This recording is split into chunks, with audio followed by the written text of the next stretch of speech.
How to add story highlights on Facebook. Hey everybody, welcome back to our YouTube channel. In today's video, you will learn how you can add your story highlights to your Facebook. So without any further delay, let us jump right into the process.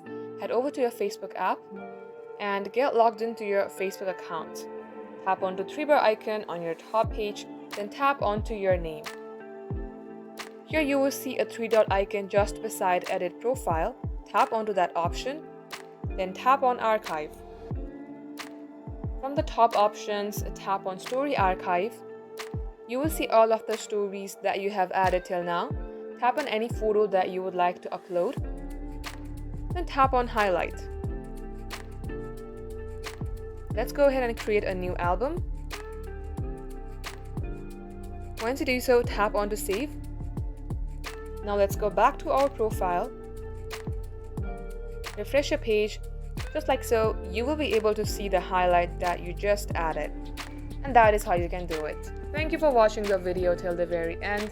In case it had helped you in any ways, then do like and subscribe. We hope to be back soon with more tutorials like this. In the meantime, stay updated.